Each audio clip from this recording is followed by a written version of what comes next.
Bienvenidos a MedPlus, que es la primera plataforma online de ayuda a estudiantes de medicina.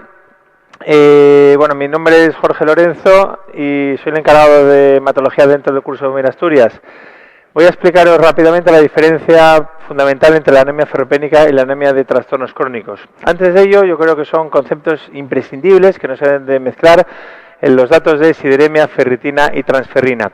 Cuando nos referimos a sideremia, nos referimos siempre al hierro que está libre en la sangre.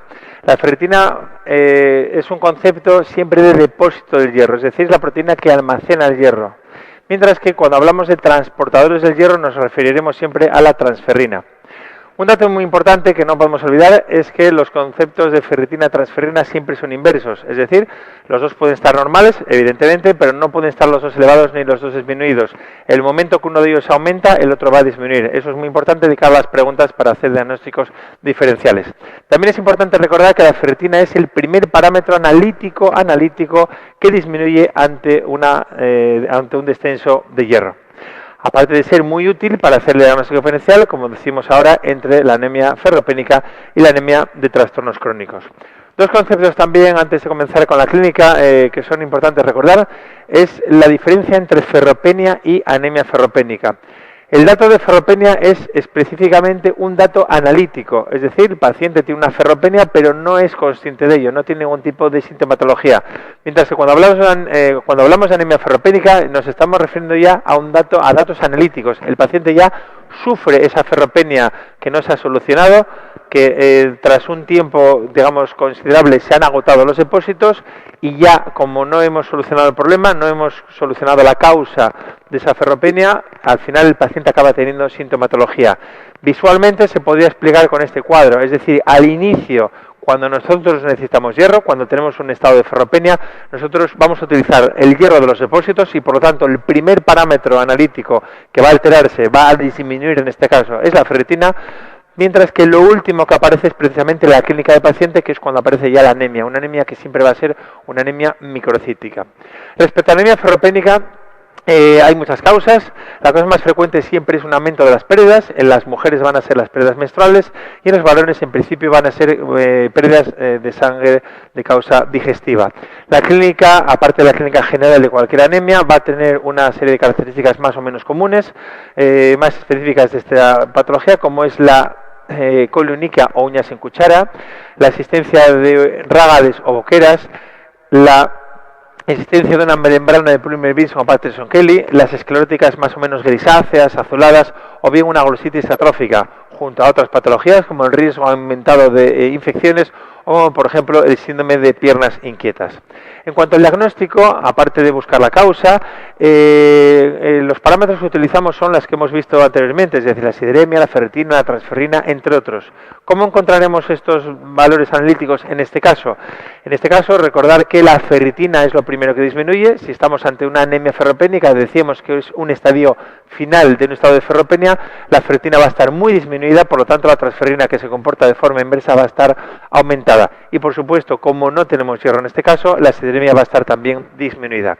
El tratamiento, además de buscar la causa y tratarla, por supuesto, es mejor administrar el hierro en forma de sales ferrosas vía oral, mejor fuera de las comidas, y no se debe de parar el tratamiento cuando el paciente ya deja de tener clínica, sino que hay que continuar con él hasta normalizar los depósitos, es decir, se suele mantener el tratamiento con el hierro vía oral entre 3 y 6 meses aproximadamente.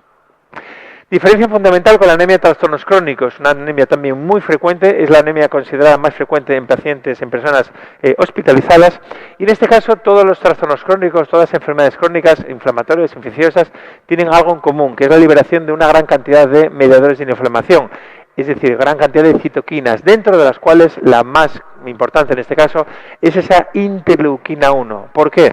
Porque la interleuquina 1 es la encargada o la culpable, por decir así, de que aumente de forma muy exagerada la liberación de la lactoferrina, la cual tiene una gran avidez por el hierro corporal, de forma que atrapa todo el hierro en los lugares de depósito, que son los macrófagos y los hepatocitos, de forma que aunque ese organismo tiene hierro, es incapaz de poder utilizarlo, no lo puede utilizar. Al fin y al cabo, es una situación similar a la anemia ferropénica en la cual no existía hierro. porque al final en la anemia ferropénica no tenemos hierro, aquí no lo podemos utilizar, aunque lo tengamos. Al final un poco sería, el estado final sería lo mismo. Bien, lo que ocurre es que cambia totalmente el diagnóstico y lo que son los parámetros analíticos. En este caso, habitualmente la anemia es normocítica, normocroma, aunque muchas veces también se comporta de forma microcítica, y si nosotros hacemos el estudio del hierro de forma idéntica a lo que hicimos al estudiar la anemia ferropénica, veríamos que la sideremia está descendida, pero no porque no tengamos hierro, sino porque todo el hierro, decíamos, está localizado en los depósitos, de forma que la ferritina estará muy elevada. Y si la ferritina está muy elevada, habrá un descenso de la transferrina, porque, como decíamos antes, siempre se comportan de forma inversa. Es decir, hay que sospechar una anemia de trastornos crónicos ante una sideremia descendida cuando nosotros estudiamos la ferritina. Si se tratase de una anemia ferropénica, que es lo primero que hay que pensar ante una sideremia descendida, la ferritina estaría también descendida, porque no habría hierro en ningún sitio. Aquí encontraríamos una sideremia descendida, pero con los depósitos a tope, es decir, con la ferritina muy aumentada. De esa forma está hecho el diagnóstico diferencial. Por tanto, acordaros que la anemia ferropénica siempre es una anemia microcítica, no es la única anemia microcítica, pero siempre se comporta en forma de anemia microcítica hipocroma, con descenso de la sideremia y con descenso de la ferritina, ya que este es el primer valor analítico que se altera. Mientras que la anemia de trastornos crónicos, el volumen de los hematíes puede ser normal o disminuido, es decir, puede ser normocítica o microcítica. Se parece a la anemia ferropénica en que la sideremia está descendida, por eso hay que hacer el diagnóstico diferencial entre las dos, y el diagnóstico al final, el definitivo, lo marca el aumento de la ferritina, que en el caso de la anemia ferropénica, como acabamos de decir, está disminuido. Muchas gracias por vuestra atención.